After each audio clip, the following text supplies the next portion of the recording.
Hello everyone, my name is Jack, and I'm here to tell my story. I hope that you can find some value in it.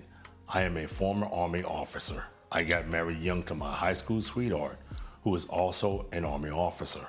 She was a nurse, and I was a helicopter pilot. If you people still don't believe me what they say about nurses, read some of the comments on some of the other videos regarding nurses. I am not saying all nurses cheat, male and female, but some of the people who have listened or watched some of my videos can confirm what they say about nurses or anyone in the medical profession. The Army tries very hard to keep couples together, which is part of the reason we got married and married so young. With the spacing of our careers, I always followed my wife to various duty stations. We were first stationed in Hawaii together. I always made friends wherever I went.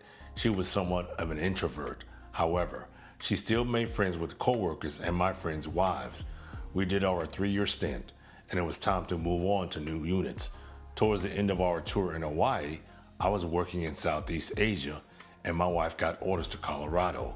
We ended up purchasing a beautiful house unseen.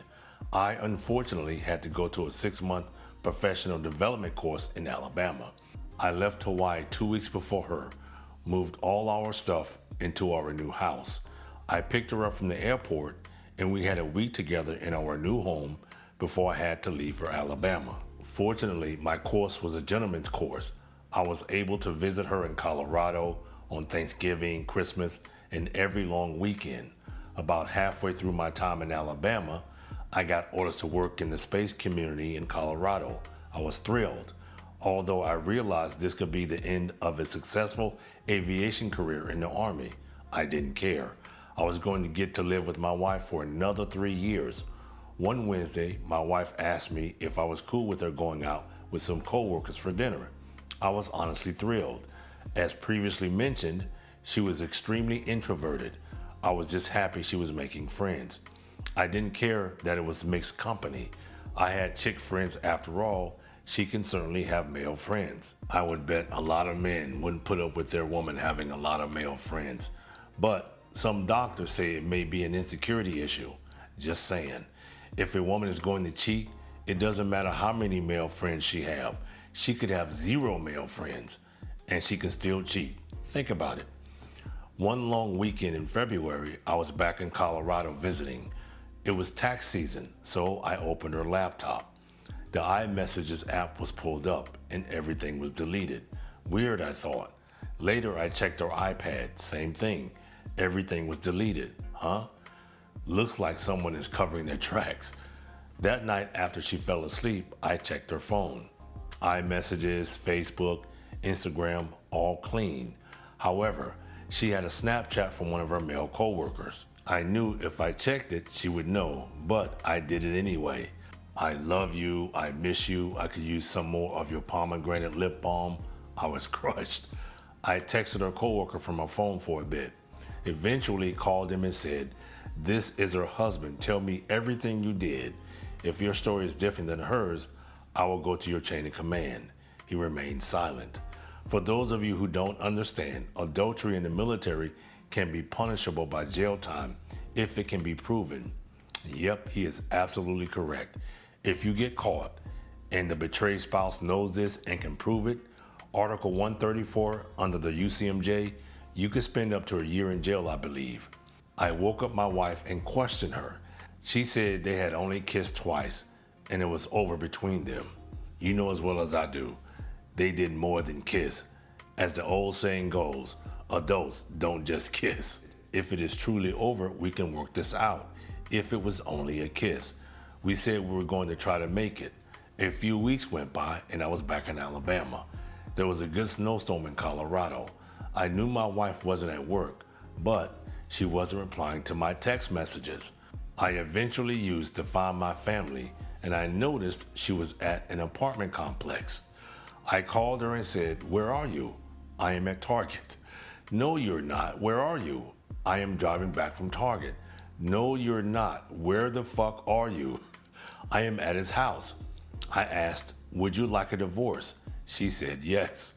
Just as many of you are, I was absolutely devastated. The only woman I had ever been with. Her siblings were like my siblings. I loved her. I was sad, angry, and bitter. I had given up my aviation career to be with her. I had an uncle call me after I broke the news to my family. He said, "I know how much pain you're in, but you need to take the high road." I wanted to ruin her, crush her career, crush her relationships with our friends and her family, but I didn't. I signed the divorce papers, and 90 days later, we were divorced. I showed up in court for the final proceedings. We split all our assets 50-50. I kept the house since we would have lost money immediately selling it. Yep, good move. I saw her there, and it was a friendly goodbye. That was the last I ever saw her. It has taken me several years to get to where I am now. Immediately after the divorce, I gave up alcohol. Ladies and gentlemen, leave the alcohol alone. It's not helping you. I have a family member going through the same thing.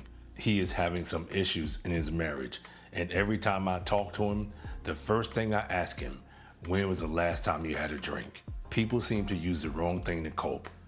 Why not substitute alcohol for exercise or just going for a walk? Guys, life is already short. Don't shorten it. I knew I didn't want to have an unhealthy coping mechanism, just like I said. I invested a ton of time reconnecting with my friends. I will admit, when I was in Hawaii, it was hard to maintain relationships with most of my friends. I picked up journaling. I knew I had to be honest with myself about what I was feeling each day. I had bad days and good days. I picked up a few new hobbies, such as hiking, skiing, and trail running. I spent pretty much every single weekend on a mountain, sometimes with friends, sometimes by myself. I had to relearn how to be content being alone, cooking for one, going out by myself. I made routines with regular social activities, such as trivia or brewery-sponsored 5Ks. If anyone invited me to do something, I always said yes. I served my time in the space community and was given a command, which was awesome. I met some great people and hope I was able to serve my team. I saw the writing on the wall that the remaining time in the Army would largely be served behind a desk working PowerPoint slides and whatnot. So I decided to get out. I am 34 years old. I decided to become an airline pilot. Currently, I love working at my dream airline. I am working 7 to 10 days a month. I spend a ton of my free time outside still, golfing, hiking, skiing. I work out 3 to 4 days a week. I call all my close friends on a weekly basis. I see my family several times a year. I travel by myself and with friends. I joined a small group at my church. I have dated several wonderful women. This is good. Why I say this is good? He will start to regain his confidence, which is good in the healing process, also in interacting with women. I will admit, entering the dating scene was hard, as I had never been with anyone else in my adult life. However, I just approached it with honesty and transparency. Because I took the high road, I had no regrets or shame in any of my actions. No one has ever asked me, "What did you do wrong?" I looked at each date as an opportunity to meet someone new, be respectful, and spread kindness, even if I knew it wouldn't lead to anything else.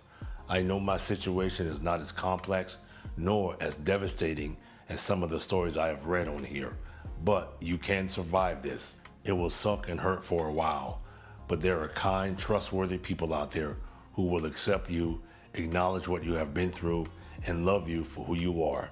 Take time to become your best self. The easy way isn't always the best way. Create routines. Find or build a support network. Although you might not feel it right now, life can be beautiful. I wish you the best.